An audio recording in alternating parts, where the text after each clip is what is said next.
Jauhkanlah piala ini daripadaku, tetapi bukan kehendakku, melainkan kehendak-Mu terjadi. Maka seorang malaikat dari surga menampakkan diri kepada Yesus dan menghibur serta menguatkan dia. Ia sangat ketakutan dan berdoa lebih sungguh-sungguh.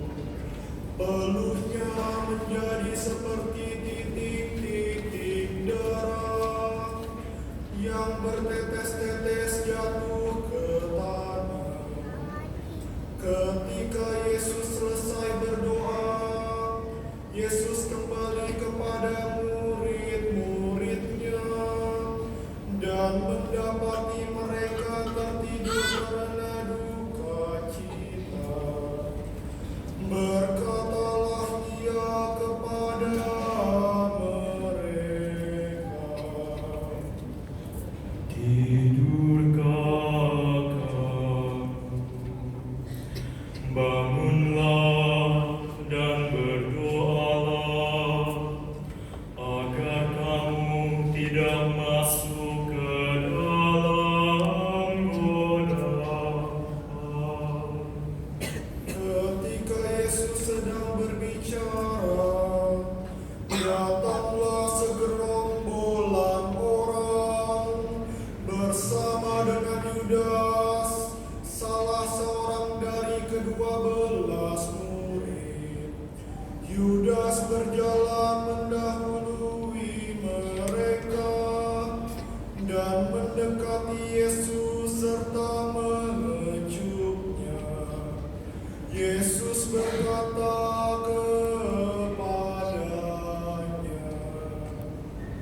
Yudas, engkau menyerahkan Putera Manusia dengan kekecut.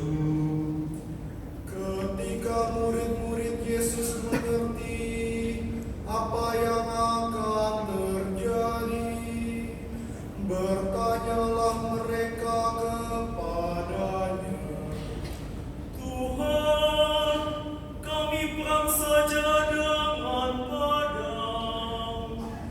dan salah seorang dari mereka menyerang hamba Imam Agung dan memotong telinga kanannya. Tetapi Yesus berkata, Sudahlah.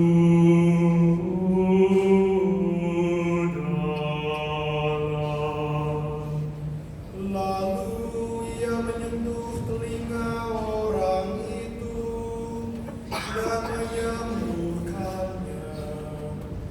Kemudian Yesus berkata kepada orang-orang yang datang itu, yakni imam-imam kepala, pelayan-pelayan kenisah dan pemuka-pemuka rakyat.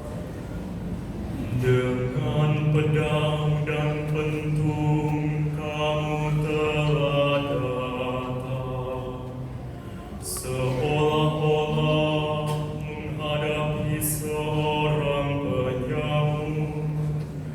Setiap hari aku bersama kamu di dalam kenisah, dan kamu tidak menangkap aku.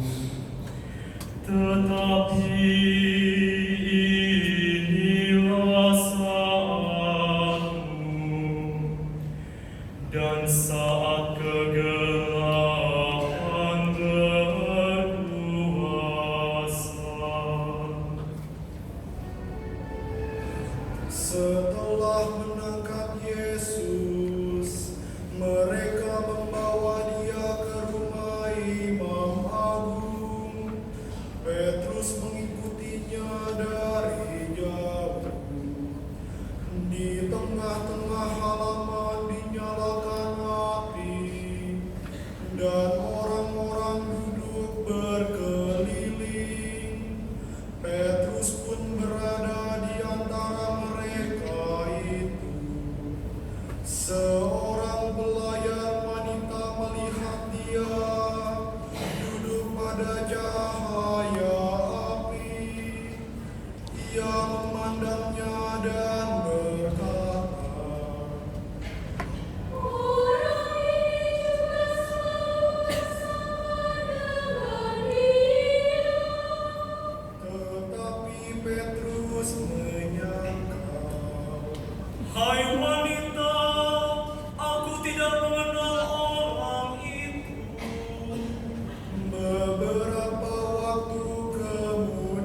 yang